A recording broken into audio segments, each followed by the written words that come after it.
today, overall, like you'll see throughout the things that we're going to present, that we at Sendoso think about unlocking the power of human beings, right? And that's spending 100% of their time on calls and doing that relationship building and the human level stuff that like AI can't do. Like my goal is to have a world where that is what they do 100% of the time. So today I have very practical use cases that are not all of the flashy ones, but it's removing work so those people can actually focus on what they're talented at. GTM AI Podcast with Jonathan Moss and Coach K, where you get the latest with AI and GTM today. GTM AI Podcast with Jonathan Moss and Coach K. Tune in now, don't aka Coach K, and this is yet another episode of the GTM AI Podcast. I am thrilled because I don't usually have three guests on with me, but I have three core people of the Sendoso team, one of which is Kris, the CEO. We have Austin, and we also have I think they call him the secret weapon of Sendoso, Egan, on the call, who's going to show us some meaty, greedy stuff, which is kind of fun. So first, how are three of you? Let's start with Kris, and then Austin, then Egan. How are you guys doing? I'm doing really well. Yeah, excited. I love the topic and love getting into the weeds here. Yeah, it's time to geek out. 10 out of 10. It's time to geek out. I love it. Let's roll. You're excited too? Egan, you don't mind my intro? Hopefully you don't mind being called the secret weapon of Sendoso? Hey, as long as I can live up to it, I'm good with it. Oh, yeah, I think you can. Yeah. I think people would like to get to know you a bit more. We have some really meaty stuff. Quick story. Kris reached out to me, which I was flattered you did, Kris, to be on the podcast. And it was right when we were changing the format. So instead of doing just an interview format, I was like, hey, Kris, I want to do this more like behind the scenes type thing. I love it. So he brought on obviously Austin and Egan, and that's where we had a jam session on what they're going to show us today. So I'm really excited. I've been waiting for 10 days to see this thing. So I'm like so excited to see this today, you guys. I can't even tell you. All right. Before we dig into the use case, again, if you don't mind me asking, what will someone learn out of watching this entire podcast? And let's do quick intros afterwards. Yeah. First of all, I absolutely love the premise of this podcast. I think there's way too much out there that's just, it's very high level, or people kind of just trying to sell their own products, which is great. It has some value, but I think people are starving for in the weeds. How do we actually do things in a realistic way? Today, overall, like you'll see throughout the things that we're going to present, that we at Sendoso think about unlocking the power of human beings, right? And that's spending 100% of their time on calls and doing that relationship building and the human level stuff that like AI can't do. Like my goal is to have a world where that is what they do 100% of the time. So today I have very practical use cases that are not all of the flashy ones, but it's removing work so those people can actually focus on what they're talented at. I love it. I know you're being cryptic on purpose because the unveiling is going to be a lot of fun. I'm really excited. This is good. Before we get into the tech, my audience usually appreciates to get to know the people behind the scenes. Let's start with actually Austin, and then we'll go to Egan, and we'll end with Kris. Tell me about you as a human. Who is the non-resume, non-LinkedIn version of Austin? Yeah, non-resume, non-LinkedIn version of Austin is, man, a wild individual that is trying to just be a good dad. I'm a brand new dad, 7 months in. And so mainly just that is all of my day and all of my time for the most part right now. But that is where I find every ounce of energy outside of my 9 to 5 going. Are you sleeping through the night yet? Can I ask? No, we're far from sleeping through the night. We have a party every evening, roughly 2 or 3 a.m. The club opens. It's a true experience, I will say. You hate it when people come in like, yeah, my son was sleeping after 2 months. I'm like, oh my gosh, I didn't sleep for like a year and a half. So I just want to smack them. You're like, come on, people. Congratulations. You're living a life of luxury. I get it. Yeah, I did. I had twins, and so I didn't sleep for the first year and a half. So I totally understand. Gosh. So yeah, I can only imagine one goes and then the other one goes. It's just like a nonstop. That's exactly right. No, it's tough. Yeah, Egan, go ahead, bud. What's the non-LinkedIn version of you?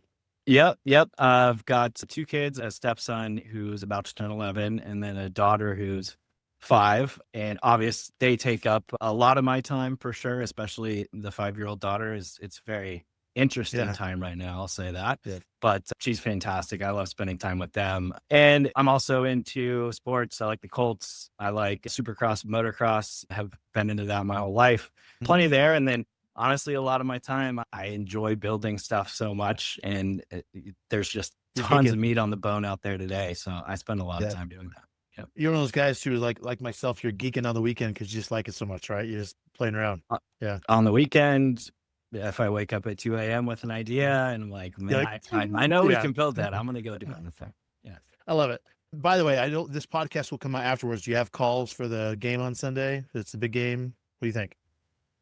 Pats. No. I got Either Pats from Pats. Chris. Austin's not Yeah. sure. What do you think, Egan? I'm going to go Seahawks because I'm a Colts fan and I can never root for the Patriots. Yeah, that's good. I have to plead the fifth because I actually like both teams, weirdly enough. But yeah, it's okay. Chris, my man, obviously, last but not least, tell me the non-LinkedIn version. Born and raised. I also have a young kid, 2-year-old son. I'm a dog dad, got a 7-year-old golden doodle who's amazing. I love going on hiking, bike riding, traveling, been to about 50 countries. Yeah. I love That's getting outside as much as possible. And then also, I think a common thread, I love geeking out over go-to-market hacking, growth hacks, AI ideas, all that good stuff. I find that to be really fascinating. I love it. Hey, I think I told you before, I'm a 3-time buyer of Sendoso. So I think maybe it's 4 times now. I can't remember, but it's been many times. I love the tech. Always enjoyed the team. And so really admirable of what you guys have been able to build. I'm curious. Wanted to ask you this question. This is totally random, has nothing to do with the show. How do you run a co-CEO thing? Can I ask? For sure. Yeah. The way that we look at it is there's a million things the CEO could do. And so if we can divide and conquer, we can be 2 places at the same time. So while I'm on this podcast now, he's maybe off on a one-on-one, or he's devising a all-hands strategy or thinking through OKRs while I'm talking to customers. You get 2 people to do twice as much stuff and divide and conquer. It does take a special 2 human beings to do it because you have to have low ego and you have to collaborate extremely well and be on the same page. But Abhi and I have been doing this together and are crushing it, I think. That's all. I would agree. And I was going to ask you how you have to handle it, because I don't know if every personality could handle being co-CEO because of what you just said. Yeah, that's pretty cool. It's really cool. All right, let's get into some meat. Chris, let's start with you. How do you approach AI in the company? How are you leading it? It's 2026 right now, obviously February. This will come out a couple weeks from now. So how do you think about this next year and with your strategy with the team? What are you guys doing? Yeah. So for us, AI is a critical force multiplier. I think what it does is it unlocks our teammates to be able to do what they do best, which for the most part is talking to customers, talking to prospects. It's doing what humans do best, which is building relationships and that human connection. And what we found is there's just lots of tedious, time-driven tasks that we should be able to find ways to use technology and AI to automate. And so that's what our goal is: build these agents, build these workflows, build these co-pilots to really make the company better. And with that, some of it is going to be reimagining roles or types of strategies. Austin's going to talk through how we AI-ified outbound, for example. And so really some of it is small tweaks that have a little paper cuts, but 1,000 paper cuts becomes a big problem across the board. And some things are these huge bets that we're making on redefining how we're running parts of our business by adding AI or adding AI agents into the mix. Nice. How do you think about, and we released a book with Momentum, where we talk about, it's not so much about AI replacing humans. It's literally looking at there's unique things that humans can do and AI can do. And you need like an architect of some sort to kind of guide the process of both. AI will take on some tasks of humans, but there is things humans do that AI is not going to take over, at least for the foreseeable future. So how do you think of that as a leader in the company? What do you do to balance that? Yeah, I 100% agree. So we really try to enable people to learn more on AI. We have an AI committee. We have an AI for all ongoing, like all hands, like education series. We had an AI challenge where we tried to find people who could come up with new ideas that we could bring in AI and workflow. So a lot of it's enablement and education, but I strongly agree that I don't think AI is replacing humans, but I do think humans that are not using AI would be replaced by humans that are using AI. So if this is an opportunity to jump on the boat and go fast, but if you're just going to ignore AI, you're in trouble. And one question, because I'm curious, this is my last question for you, Chris, before we move on to Austin.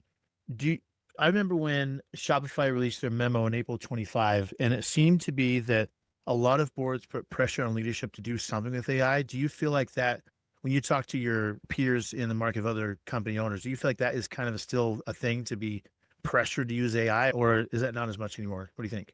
I think there's a big pressure in the venture-backed world to become more efficient. And when the ZIRP era and interest rates changed, you no longer had infinite money. So AI was a good time to think about how do you do more with less or be more efficient with what you have. So I think that still is a common topic. And I think running a business that has strong unit economics that isn't underwater by way of overspending on things is smart. I think there's still directives from the top to invest more in AI, but I think it's also because there's just so much technological leaps lately that it just things that you could do you just could never do before, and so you need to take advantage of it and could become a competitive secret weapon. Yeah, totally agree. And Kris, I'm sorry, I'm gonna ask one more question, just in case someone doesn't know who Sendoso is. Can you give us a quick spiel of what Sendoso does, and then tell me how you're looking to add AI to what you're doing? Because I know before it wasn't AI focused, so I'm curious how you're mixing it in. So we're the leading direct mail and gifting automation platform. So we help marketing teams, sales teams, CX teams build better relationships with their prospects and customers and partners by way of sending stuff. So it could be 10,000 postcards, it could be a bottle of wine, it could be a Starbucks gift card, could be anything in between. We do that through global warehouse fulfillment, through software and automations, and through a team of experts that provide services as well. But one of the biggest, most recent innovations is the AI layer, and is this data layer, which we found from hundreds of millions of data points that we could help our customers be more productive and effective by shortcutting some of the time they used to spend on researching and finding out what's the right gift. We can use AI to suggest that. Or, hey, let me craft the right note. I can use AI to draft number one note. Or, hey, should I send this to your home or your office? Or how do I figure out where that is? Let me go spend 15 minutes looking, or use AI and we'll give you that right away. And that goes on to figuring out when to send, who to send to. So really what could have taken a seller or marketer tens of minutes, 30s of minutes, now can be done in seconds with AI and with data that makes it even really cool or better. So I have a question. I'm going to tell you a quick story, and you tell me if you can do this now with Sendoso. I had a guy who was going after, this was at LiveView Technologies, and we had Sendoso as a tech back then. And one of my guys was researching a prospect, and he found his Twitter. And on his Twitter, this guy was posting about his dog. And so my guy was like, cool, he likes dogs. So he sent a thing through Sendoso and sent him a note saying, hey, this is for Bob, and tell your dad to have a chat with me, or whatever the case is. Anyways, the guy got it, took a picture of it, posted on Twitter. This is the best prospecting thing I've ever seen. It was just awesome. Yeah. But again, it took us time to have to go to Twitter and figure out he had a dog and all this other stuff. So you tell me you can automate all that now with AI and Sendoso. 100%. Yeah. So we're shortcutting that down to seconds instead of 20 minutes of search, and providing that to you instantly. So that's one of the big things that I think AI is really good at as well. I love it. Cool. All right, Austin, you're on the hot seat. You ready? I'm ready. Let's roll. Yeah, give it to me, man. What do you have cooking for us? Yeah, I think one thing that I'm excited about that we've already chatted a little bit about is that the biggest thing when we think about AI and go to market is that it is across our entire business. It's not just something that we're using at top of funnel or mid funnel. It is across our marketing, it's across our sales, it's across our onboarding, customer success, finance, operations. Obviously, we have warehouses around the globe. We're putting it in there as well. So it's one really interesting fun fact of our team is that we get to work across so many fun problems. And what I think is really important is the entire customer lifecycle. So we can see where AI can be the most beneficial. We can weigh it against other priorities and say, let's do this here. Let's do that now. So I think like Egan, our team, is pretty awesome, and we get to have some fun, which is what we're going to kind of walk through today. So I'm going to walk through kind of the inverse that we've done with our BDR team. So in the past 2 years, we've kind of completely took our BDR team and flipped them on their head. Previously, we had a team of over 15 BDRs producing less than 15% of our pipeline. Today, at one point, we dropped down and we went down to one BDR, and we were working to just rebuild what a BDR function should do using what we talked about here, what humans do best, all the amazing human elements. How do humans talk? How can humans interact? How can they have meetings? All of that type of stuff. So what our BDRs do today, as we've ramped up our BDR team, now we're at, I think, about 4 or 5 of them, and they're doing over 30% of pipeline, and the pipeline numbers have continued to increase. Crazy. So crazy inverse and awesome like turnaround and really exciting story for what our program is, but they are doing what's more impactful and more important, which is building the human relationships, which is going to be way more impactful for a BDR down the line as BDRs can graduate onto where they're going on next. It's likely more often or not that I can kind of see like a BDR graduates because they are really good at building community, building consensus with the person, and being a human, versus like they're really good at writing one random email that they sent one time.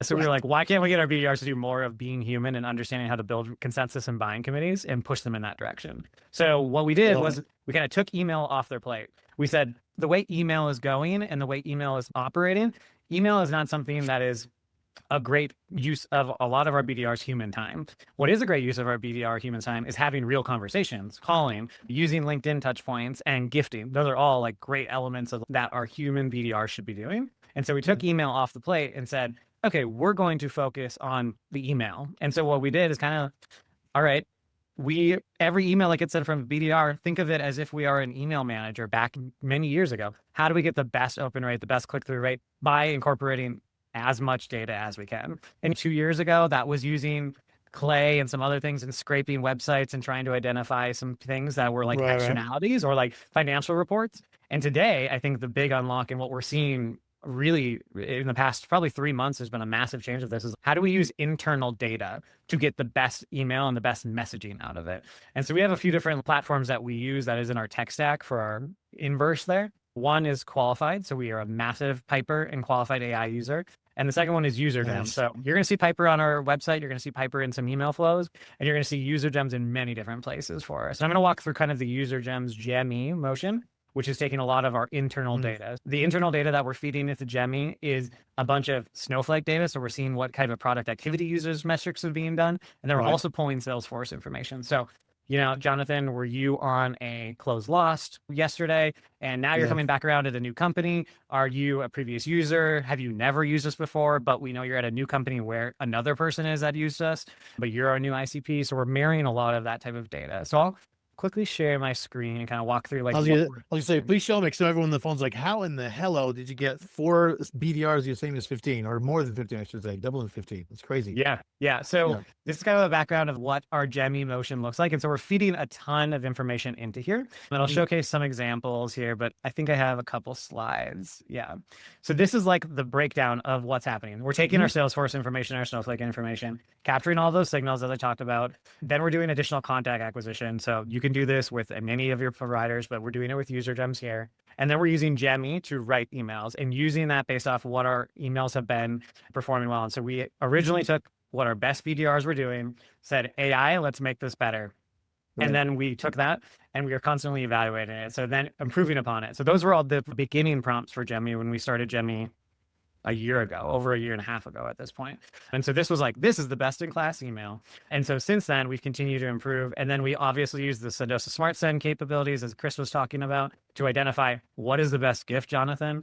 And then we send it out and use all kinds of different alerts depending on seniority and all that type of stuff. A couple examples of emails. Here's some that are like exciting. That's just, here is an example. I'll make it maybe bigger. Does that, oh boy, did I make it bigger or not? Yeah, it's great. Yeah, perfect. All right, here's a couple like example emails where we're doing champion understanding. Josh, you just moved to a new role. And then we're combining it with our product user data where we see that Anthony Smith is a champion of ours at XYZ company. You should connect and have a conversation. So we're multi-threading, which would have taken a BDR 30 an hour longer to try to figure out who's there. And they're obviously using Smart Send KPI here. This is an exact example, Jonathan. Dog, Butch. We have Butch here. So they identified that Josh has a dog. His name is Butch, and they're giving him a hands-free running leash in the gift offer. So this is an example of what we're doing when we're combining all of those different APIs into Gemmy, which is pretty cool. The other example over here is showcasing a competitor case study. We obviously know where you are. We probably have a competitor of yours on our side. We use them oftentimes as showcasing that and pulling them through to you see the examples of what's being done. Obviously combining it with another person that was on someone that evaluated us. John evaluated us previously. He didn't exactly close us. He was on a closed loss stop. Have a conversation about what makes sense now, adds in that gifting layer. So there's an example of an email. There's obviously we get crazy good response backs. I'll leave this here, but people can pause later. I got to figure out how to close my screen or 1 sec. One of my favorite things here is if a human would have done this by themselves, it could have taken like 20 minutes just to go in and research from old Salesforce fields, go in and figure out who that referenceable person is, or even dropping the right name. And because of that, it's unlocking so many more hours to do other things. Yeah. Here's an example. So like the Gemmy prompt is super simple. You just give it all your previous messaging, your previous campaign, import the API. So we connected all of our Snowflake data and our Salesforce data on the back end, and it's reading that and then it's prioritizing it. So in this example, it's going to pull up someone on the right here. I think it might be Mark. Yeah. Okay. It's Mark. So Build ops, there's a lot of people. So these are different signals. We have a competitor. Obviously, there's some competitors here that are a good fit. This is a strong fit from our ICP and our scoring that we've already set up. And Mark was on a previously closed lost op. And this is a multi-thread, which means they're going to call out a couple other people in it. And then it pulls together all of our signals that we had. He's currently hiring for sales and marketing, which is another thing we're feeding into this. There's a competitor that we can cross-reference and match. Kevin at the company was a user, a previous user of us. There was another closed lost op, another multi-threading contact. So we're marrying all this together. All this is then going through instantly. And our BDRs, what they're doing at the end of the day is they're calling. So this is also going into calling sequences with like scripts that are pre-messaged based off these signals. And responding, honestly, they're responding to these messages being like, wow, that was awesome. That's super cool. Yeah, I would love to learn more. And so it's a lot of handpicking and curating based off the signals that are coming in. And then if we wanted to change or update our instructions, we just do this. The cool thing, which I think I have probably played with like 20 AI SDRs, BDRs in the past year. Yeah. The cool thing is this is using your internal data. I think all the old other AI SDRs are doing, hey, we saw you just moved jobs because we scraped your LinkedIn profile. And we noticed that you're hiring for marketing because there was a LinkedIn job. Yeah, that and 40 other people are sending that same email to them. They don't know who else is crazy. That's right. Yeah, exactly. Like they don't know that internal data is the key area that we're really focusing on now and focusing into the future because nobody else knows who was on a closed loss up. Nobody knows who was a previous user of Sendoso. Nobody else can pull that data. And that is the data where we get the truly like loving responses. Wow, Alex really did her research. This was amazing. I love when our BDRs get these and they forward them over. We get them weekly. It's just like, wow, this was amazing. Alex did her research and I love Alex. She's amazing. But Alex didn't even know that email went out. And so it's pretty awesome to do. The last thing I'm going to say about this before we pass it over to let Egan show off some cool stuff is this is actually also happening for expansion motions, which is pretty cool because that means our data is tight enough where we can identify where there's expansion growth and expansion opportunities and reach out to the right person based off usage statistics, all that Snowflake data that we're coming in from product users. We can understand if there's additional opportunity to go after new people, new contacts that have been joined, or they haven't logged in lately. There's a bunch of awesome, cool stuff that we can build on. And it's crazy to see just the ability when you pull the signals in correctly and queue them and prioritize them correctly, what you can do. That's well, so I'm gathering is the human in the loop is receiving the emails and response to the AI. Yeah, so we have the human in the loop on the response today. Okay. So it's also be like that's the best ever. Then yeah, how do you feel like I'm sure how do you feel like the channels that they go out through LinkedIn and only that's the big channels that those you are having? So LinkedIn and email are the automatic channels that we run. And then they're also queued up calling sequences that will pull them out if there's a response, a positive response. Our BDRs will log into Orem, which is our dialer, and they have their queue based off the activity that has been sent out on their behalf already. And so it's based off that activity and the prioritization. And then if there's a response, we pull it out of their Orem queue and they just do that dialing for the day when it comes to phone calls. So as you on the team right now. Hey, Jonathan. I don't know if it's, sorry to interrupt you. I'm hearing a really crackly, bad audio. Yeah, your mic sounds like a little, like it's a little bit underwater. Yeah. You know, all time being on. No, it just started. Just started like 1 minute. And some settings change 2 seconds. So what happened? Still bad. Still bad. 2 seconds. Wait for it. There we go. Oh. Sorry. It's a good thing I can. This is ridiculous. There. Okay. Better?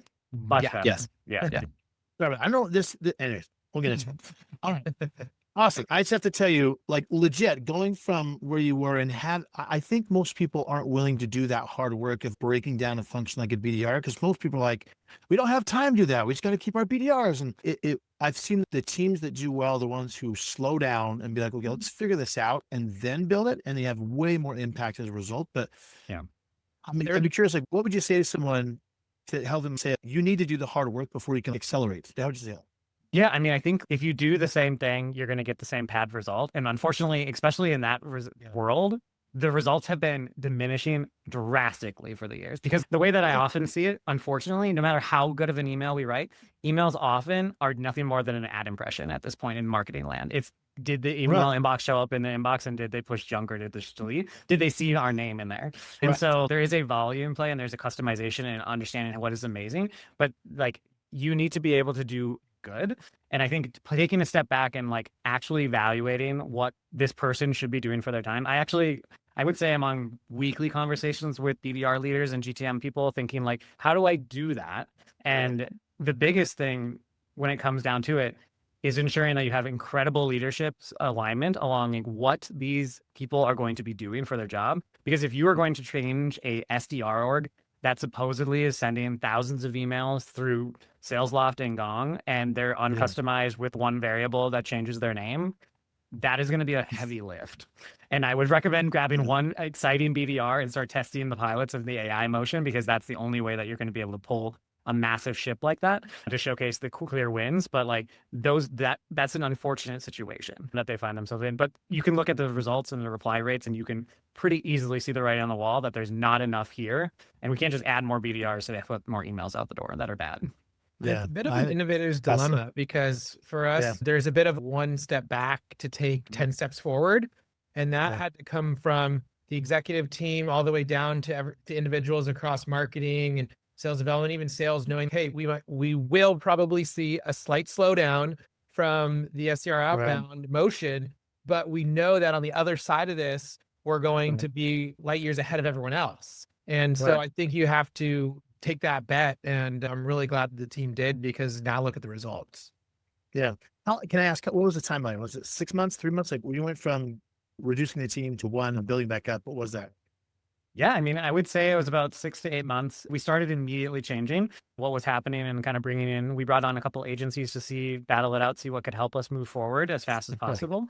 But I would say we were moving drastically forward. We were replicating what, I would say, honestly, within 2 months, we were replicating what our BDRs were doing and getting the same result. But then it started being like, okay, how do we optimize and how do we go past it? And that's where we saw the gains.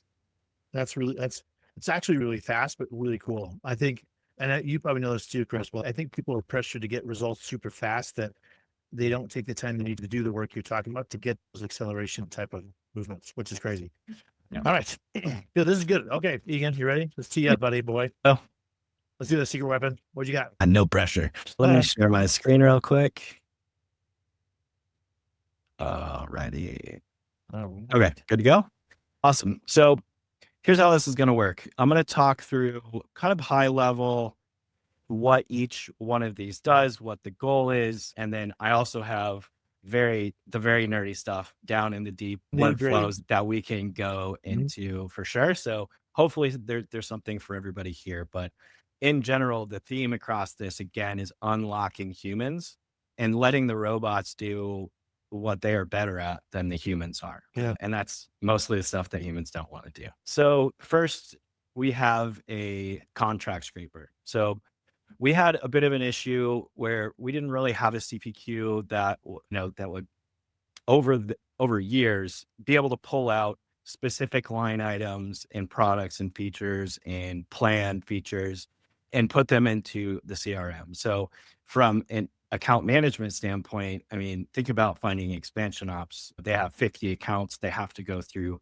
multiple Salesforce opportunities, open the PDF, hopefully find what they're looking for, and just constantly kind of go through the loop. And then obviously salespeople that are closing the contracts, they're not going to go and enter that stuff into Salesforce. And we wouldn't expect to. So we built a contract scraper. So it is pretty sophisticated. It has everything from actually extracting the data, but also using AI.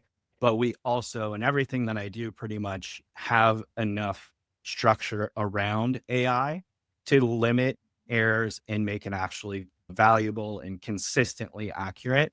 I think this is where a lot of pilots fall down today. It's like, we can't just stuff an agent with a bunch of context and some data and hope for the best. It just doesn't really work that way. So this will go Can I stop right there for a second? Is that okay? Yeah. Doubling down on that, like a lot of people say there's core components of an AI agent, which you can use named off two of them: data, context, run, or a system prompt. Like, how do you think about agents become into anything you're going to show us? What's your framework for what you have to? Framework, everything I'm building today is based off of Anthropic. They released a paper about agent harnesses. It's really good. It's how Claude Code works. It's basically the AI products where today you're like, wow, like this is actually really cool. and it works consistently, it kind of knows what I'm thinking about. That's the framework that I use to build. And that could be, you can even do that inside of N8N, maybe other workflow builders like Zapier and stuff like that. I honestly haven't used those in a while, but then if you're building out Python agents and actual coded out agents, like you would build it out that way also.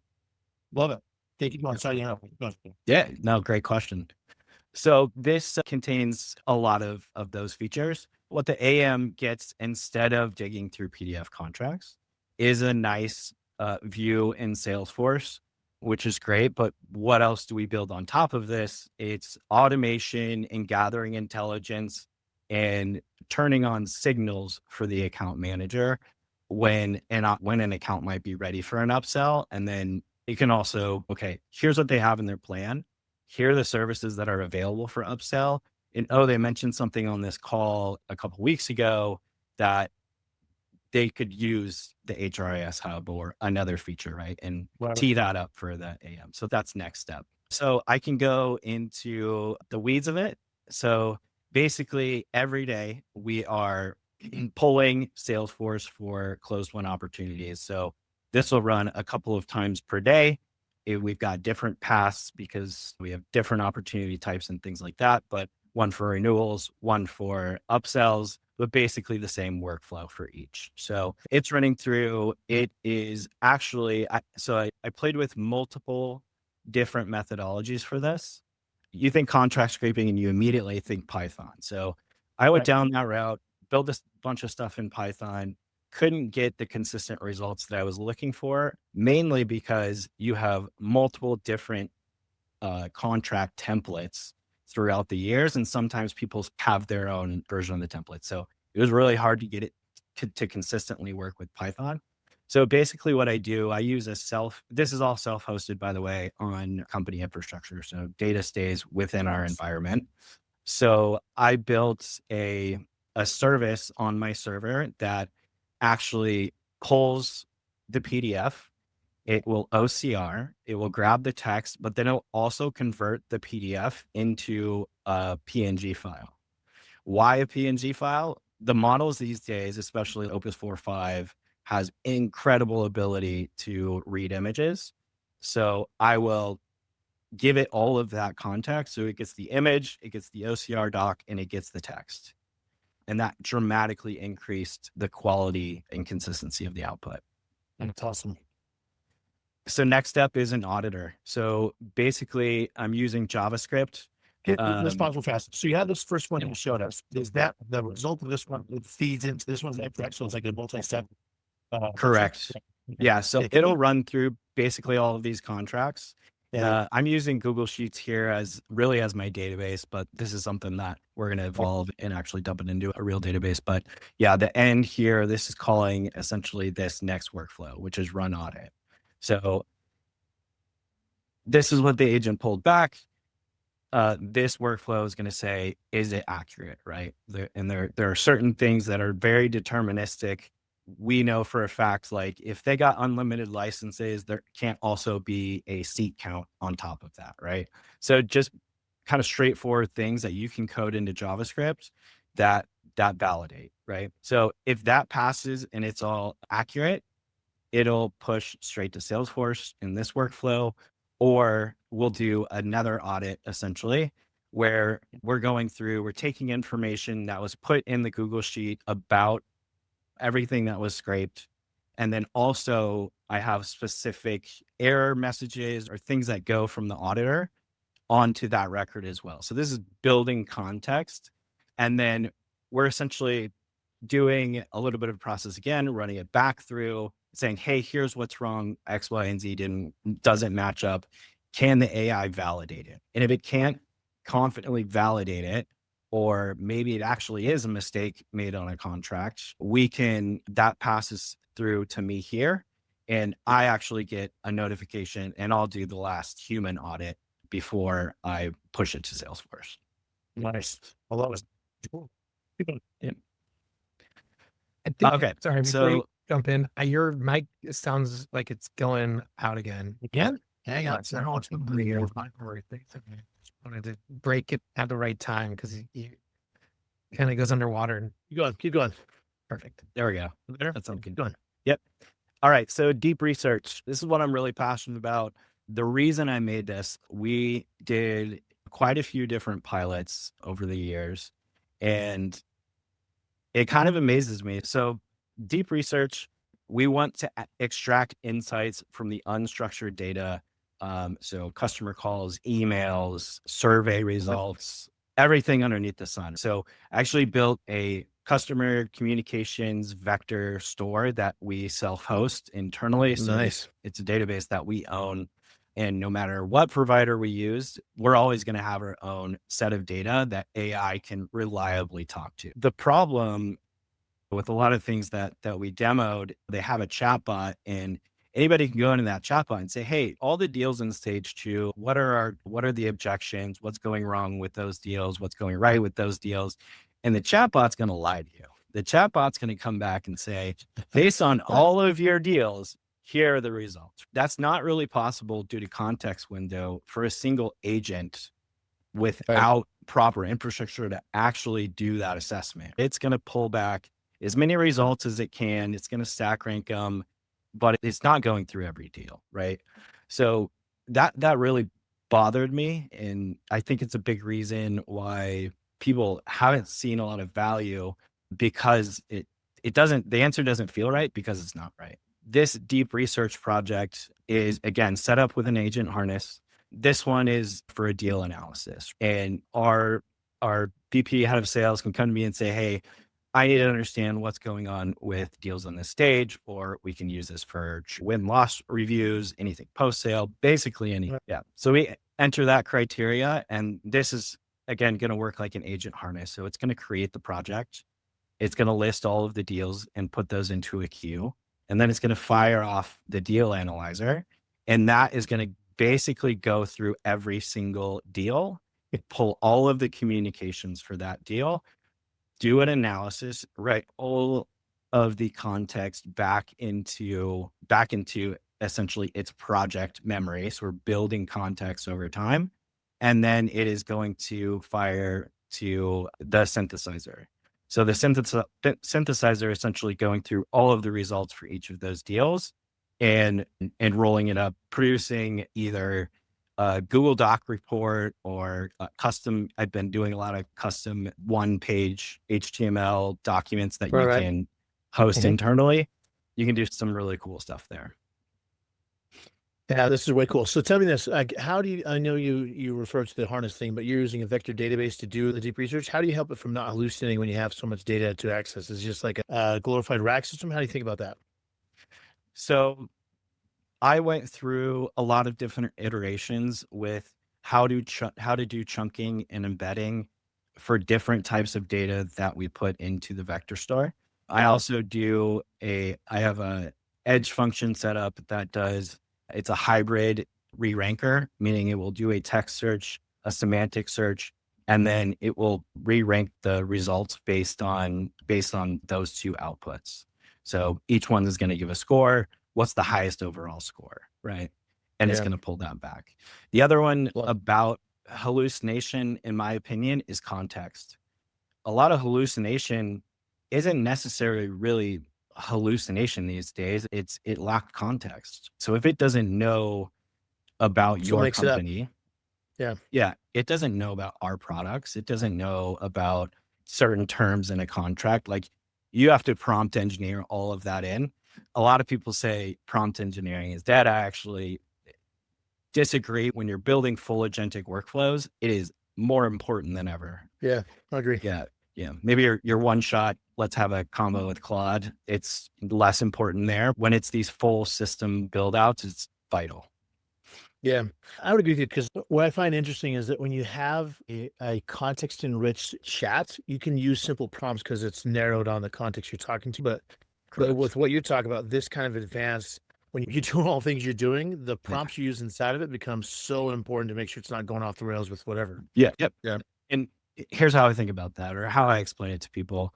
Take the smartest person or the smartest person in the world, put them in a seat in their company, give them a computer that has email and they have a phone and they have Zoom. Don't give them any other information about your business, and then ask them to enter a customer email or go prospect Have fun. somebody. Right? What's Have funny is fun. that sounds like my first onboarding in one of my companies. That's what you should do.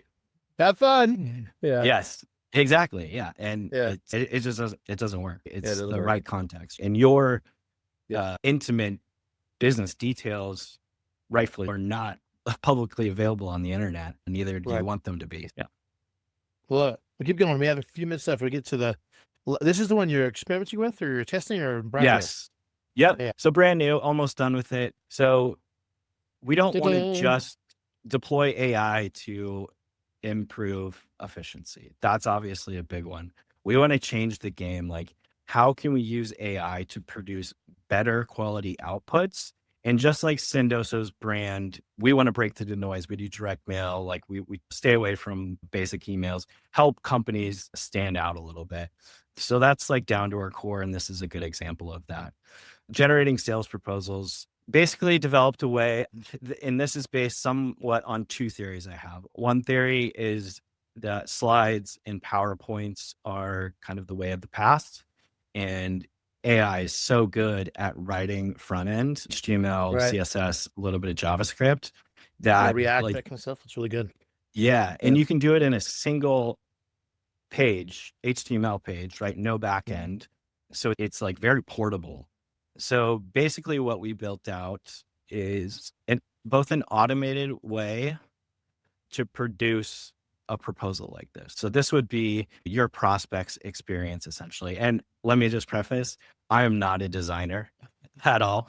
We're still working with design to make this design much better. Yeah.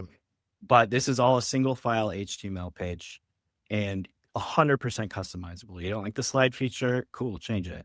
Yeah. 100% customizable. And then we're also pulling in different customer testimonials, obviously, why Sendoso works, information about the deal.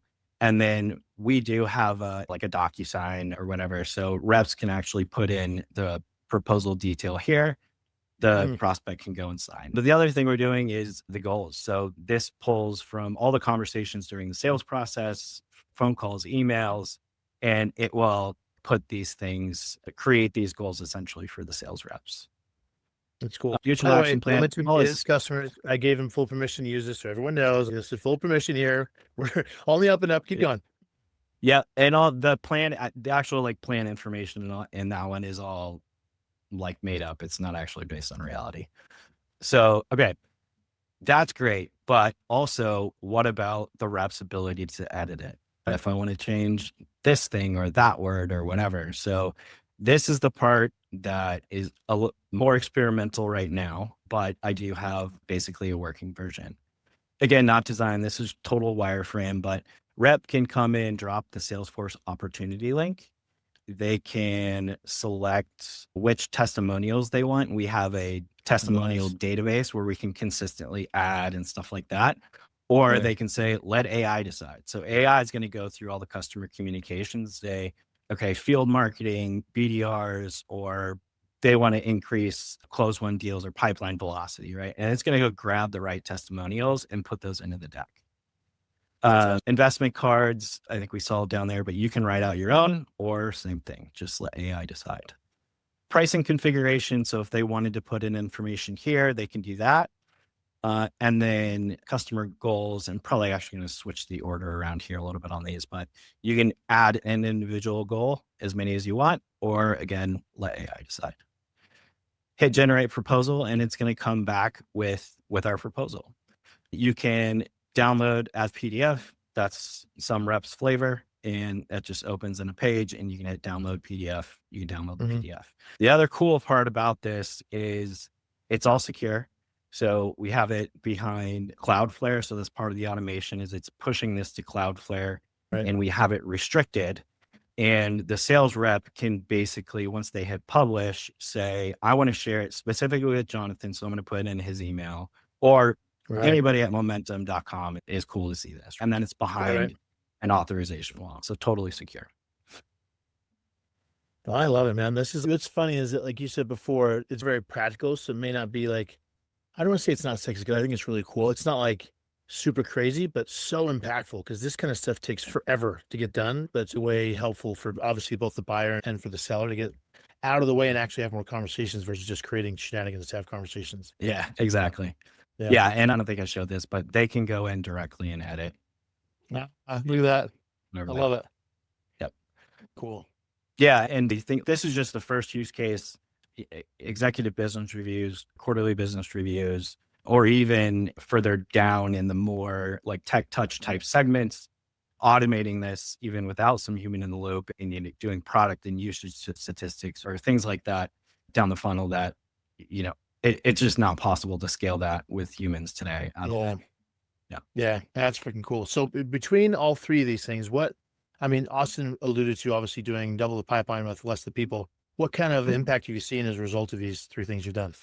Yeah. So contract scraper. So one, it's time saved, right? It saves reps. I think I calculated something depending on how many renewals they have, but 45 minutes per renewal. Okay.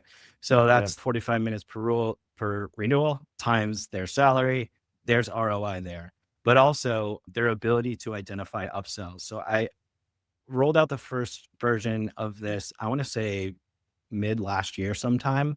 And we've hit our net revenue retention goal for the last 2 quarters. Now, obviously, a lot more goes into that, right? Like our amazing humans doing what they do. So I'm not claiming all the credit there. That's for sure. But then proposal generator, the goals, and we tie goals to everything that we do. Everything rolls up to an OKR. Proposal generate, so pipeline velocity, maybe even contract value. It's a little bit more of an enterprise experience. And also sales rep productivity as well. That's amazing. Like I'm a little mind blown, to be honest with you. This is for people who may not build these things out to see what you've done is like really impressive. So I think no wonder they call you secret weapon, or I call you secret weapon. So that's obvious. I'm curious because you've obviously been deep in NAN. How do you go about as a technical driver and the GTM front deployed engineer, I guess you call it, like that's what you do is you really get into the weeds of both the tech and problems. Yeah. How do you decide between building something inside of an NAN or whatever versus getting a tech like a user gems or like a momentum, like whatever? Like, how do you decide where's the line? Yeah, it's a great question. So actually, great example. So some of the deep research that we're doing, I'm doing internally. It's been an absolute cheat code, I will say, up to this point. It is a bit of a heavy process, and there's software that can actually help us do this better. So we're actually getting ready to sign with Momentum to help with this. Again, that unstructured data is just insanely valuable. But how I think about this is if somebody comes with a problem or we identify a problem, it's, okay, can we build that? Can I build it with N8N or similar? And can we scale it that way? If the answer to those 2 questions are yes, that's where it stops, right? And we're producing the outcome. If maybe it doesn't scale or we can't do it with NNN, which I've found not a lot of use cases, that list is much shorter than the stuff that you can do with it if you're not afraid of complexity. And so then at that point, could we build it out in Python? And this something that we're working on right now is that pipeline, that process of, I'm going to develop something. I just need an engineer to do that last 30%, make sure it's good. And is that scalable? Can deploy it on internal hardware, all of that stuff. If we can't do that, or it's too much to manage that, like all of that, it's all cost, right? Nothing's free. So if that doesn't pan out, that equation doesn't work, then we'll go out and we know it's a proven use case, but we just can't scale it. We'll go out and buy something that does it, right? And Momentum is a great example of that. Like I can do these deep research projects all day and all night, but Momentum is going to do a couple of things. It's one, so we don't have to analyze every deal in one big chunk. It's like we can analyze the deals as they come in, update Salesforce with the key information. And again, it's like that context building I was talking about before. Yeah. And then the Momentum also has the deep research feature. I'm excited for that. Yeah. That's really cool. Thank you for bringing that up. I was genuinely asking because someone like yourself who's been like deep in NAN, this is the question I ask all the time. Like, why would you buy a tech if you could literally build it?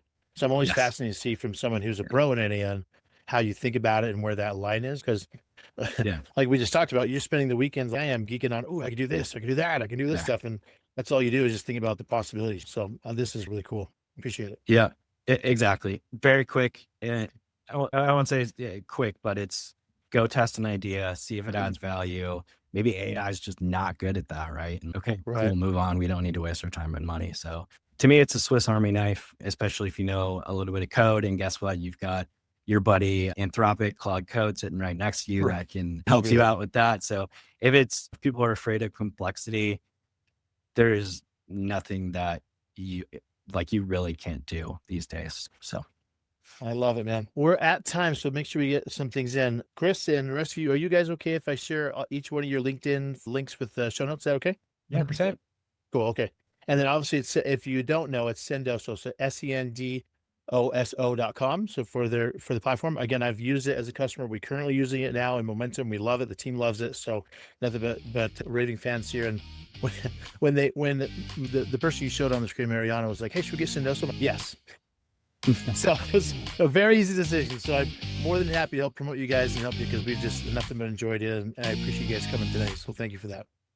Yeah, Thanks for having us on, Jonathan. Yeah, Thank you guys. Yeah. Thanks for listening to the GTM AI podcast. Please follow, subscribe, like, comment, and come back for more.